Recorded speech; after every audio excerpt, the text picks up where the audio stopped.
Hello, everyone. I hope you are doing good and doing great. So, in this session, we will talking about one of the most important concept into the C sharp side is polymorphism.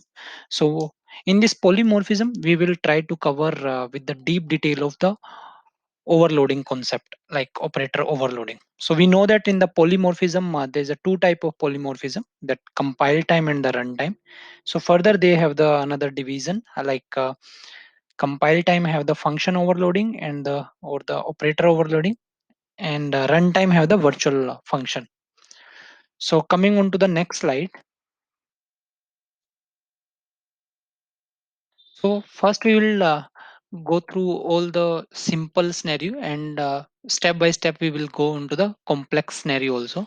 So there we will cover the all the things related to the operator overloading. So in the simple example, the first example here is, you can see we have the one class test, and there is a two static method, and which will accept one parameter as the integer, and one another is a string.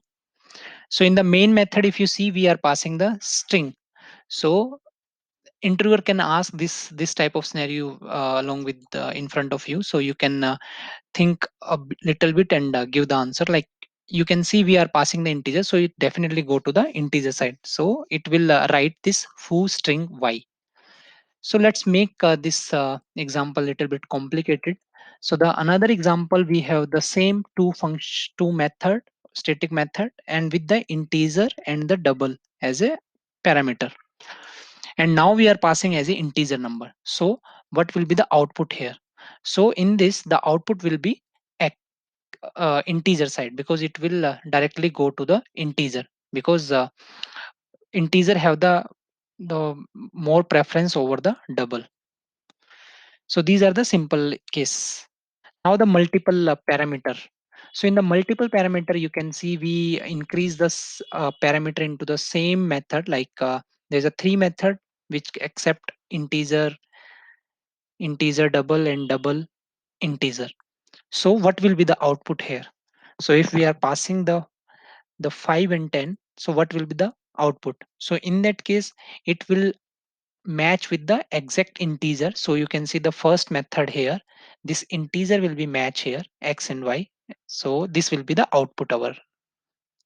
Now we make little bit complicated this scenario.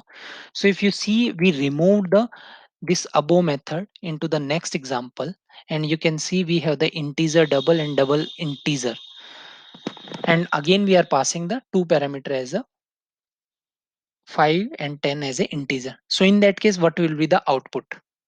So interviewer can ask such type of question here, like what will be the output here? So in that case, the output is compile time error, because in that case, or in this scenario, the compiler is not aware like what which function need to be invoked here. So you will get the error here, ambiguity error. Inheritance scenario. So the inheritance, you can see the one example, we have the parent child relationship, and in this we have the one void method into the parent, the same method, and the similarly there is the same method into the child, but the parameter type is the double, and the parent have the integer. Now we are making the object of this child and passing the integer value. So what will be the output here? So let's think about this one. So the what will the output here? So we know that when we are creating the object here, so based on object we are going to invoke the things. So there is a so many complicated things come into the picture, like if we have the constructor side also, and I'm creating the object similar to this one, so how, what is the behavior? So that things we will cover into the upcoming video, but yeah, here the objective is the what will be the output here. So in this case, it will always check our or his child method always.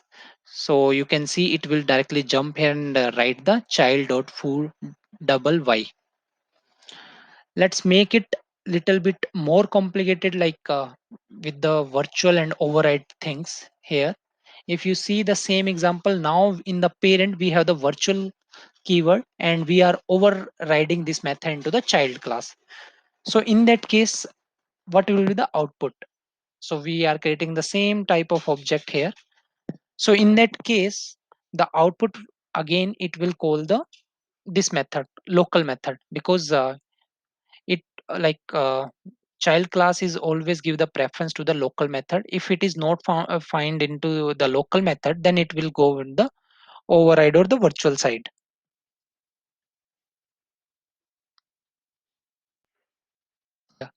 So now the return type. So sometime we are writing our method and writing in this way, like console. We have the one method is the x, which is return type is just string, and there's another method where we are return type is a grid. So if we are writing our method this one, so what will be the output? So in that case, it there will be the typecasting is required. It's not totally depend on to the what type is the return type of the method. So you can see the statement, the return type of a method is not considered to be the part of the method signature. So you need to keep in mind, like it method signature is never be the case like to return the things and all.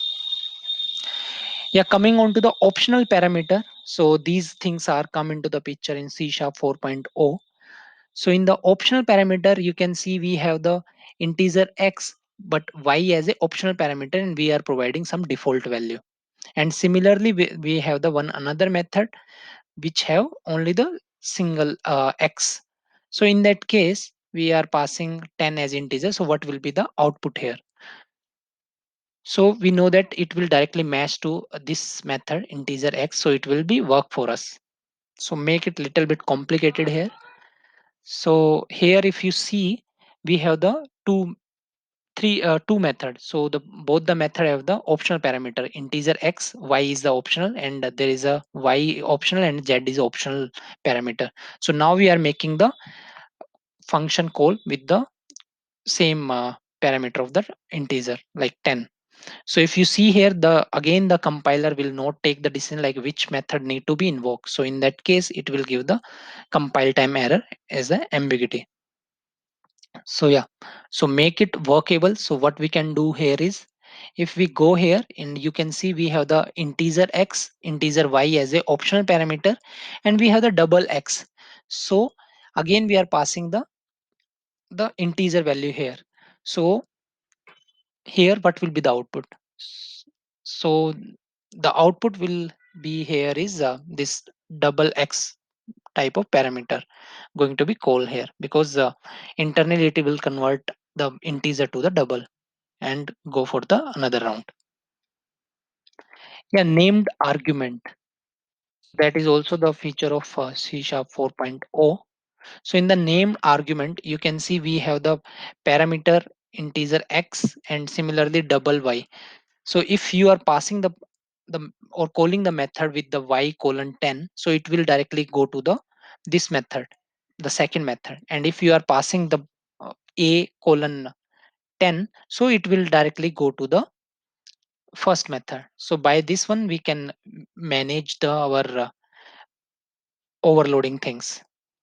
I hope you like this session and try to cover this much of complicated or scenario based things onto the operator overloading. It will help you a lot onto the interview side. So thank you so much, thank you for listening this one. We'll meet again in another video.